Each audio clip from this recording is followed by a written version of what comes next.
今までいただいたアンチコメントに勝手にお仕置きする。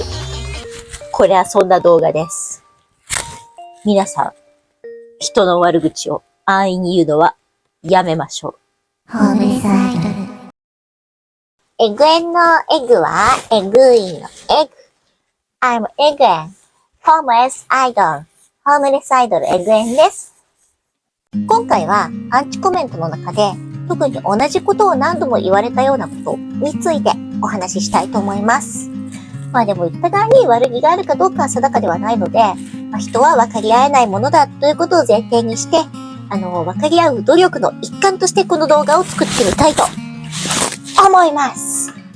私がホームレスになった経緯を、ざっくり話すと、発端が親族、家族の DV 被害なんですけれども、誤解が多いんですよ。で、それを一括りにアンチコメっていう風に私は言ってますけれども、アンチコメント。でも、もしかしたら人によっては親切心とかそういうつもりで言ってるのかもしれないとは思うんですけれども、それを言うもんじゃねえ的な NG 集でもあります。DV の被害に遭った人にこれを言うもんじゃないなというような、そういう想定でもあります。では、大きく分けて3つお話ししますね。11、ご家族とよく話し合ったらアンサー1、加害者集団に一人で立ち向かえとか、何言ってんの？はい、まず加害者というか、私の家族の話ですけれども、自分たちが何をしたのか理解できてないなって私は思ってます。人のプライベートに立ち入ってはいけない。押しかけや座り込みを他人にしてはいけない。あと、そもそも DV してはいけないとか。でも、それらを理解できる人たちだったら、そもそも加害者になり得ません。例えば、力ずくでの拉致未遂をしたおじは、事件の日の夜、こういうメールを私に送ってきていました。このメールに対して、おかしいと思うポイントを3点挙げてみますね。こちらが本当に実際にその日に届いたものなんですけれども、1つ目、電話がつながらないので送りますとありますが、ストーキングしてる家族サイドが GPS 元に追いかけてきてるかもだから、電源切ってて当たり前ですよね。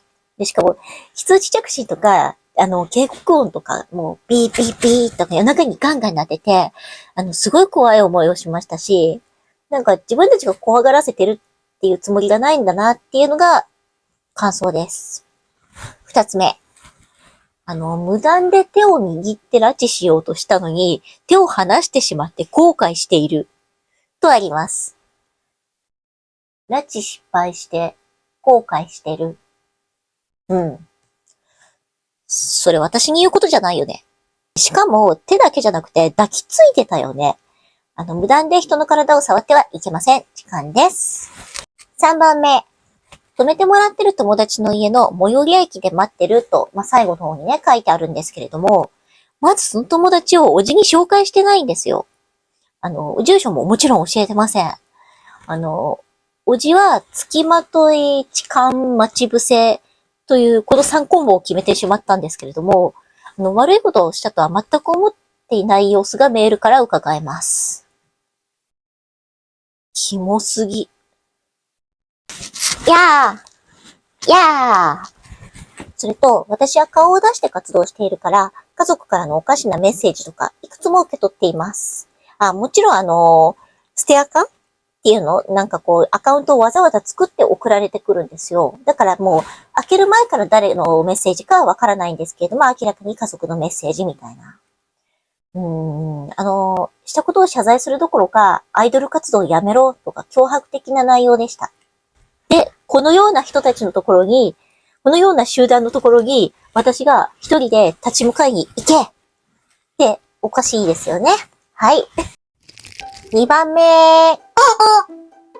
家がなかったなら、一旦家族のところに帰ればよかったじゃん。はぁ？もう一回 DV されてこいと？この人出なしの言うことですね。いけません。いけません。You bastard! ホームレスしてた時でも、家族といるよりはずっと幸せだったんですよ。楽しかったんですよ。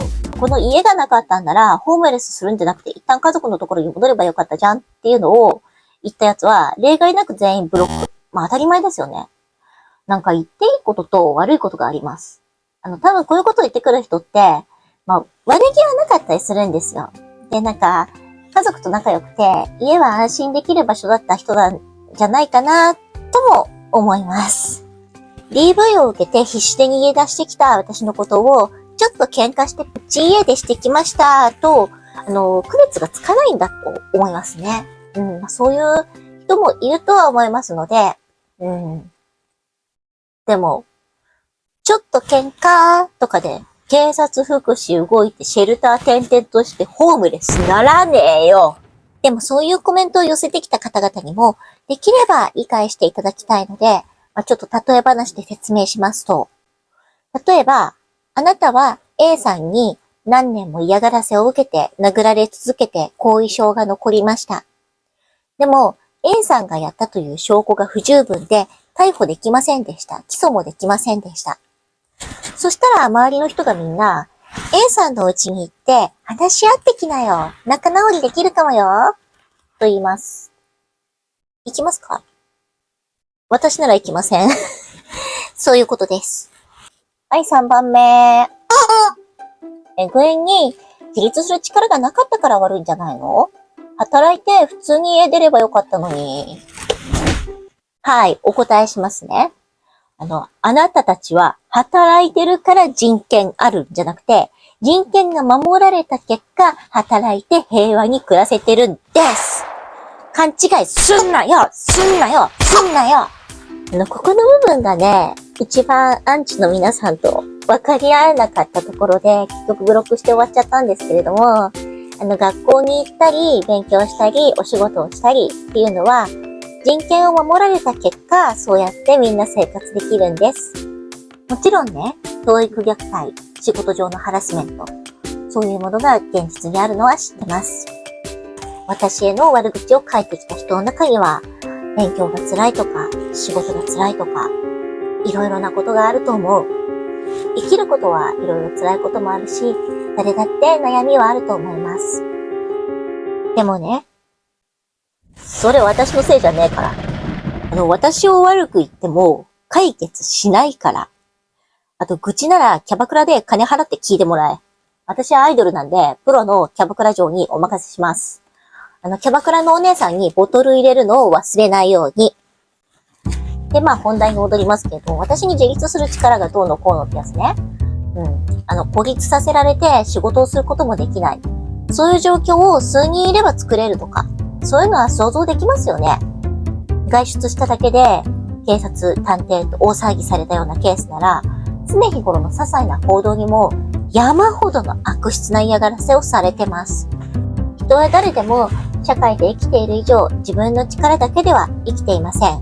今の私もそうですし、私もずっといろんな人たちに助けられて生きてきています。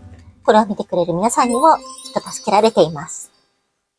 仕事をしているなら、仕事をできる環境を誰かが作ってくれていて、で、もしくは仕事を阻害されない、邪魔されないという状況を誰かが作ってくれているから、みんなに仕事があったりするんです。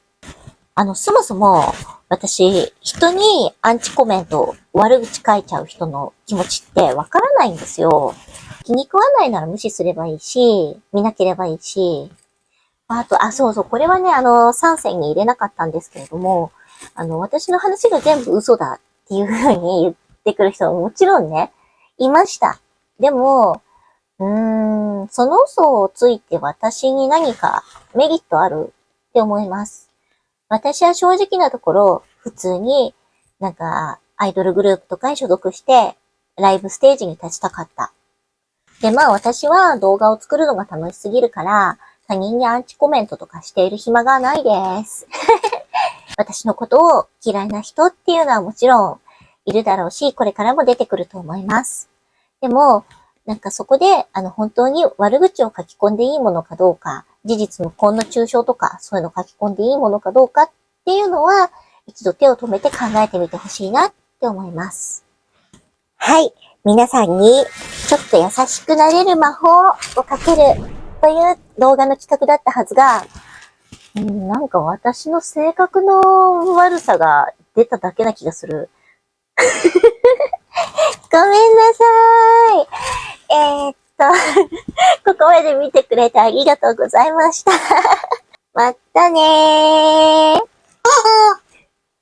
ごめんね、殴っちゃって。よしよしよしよし。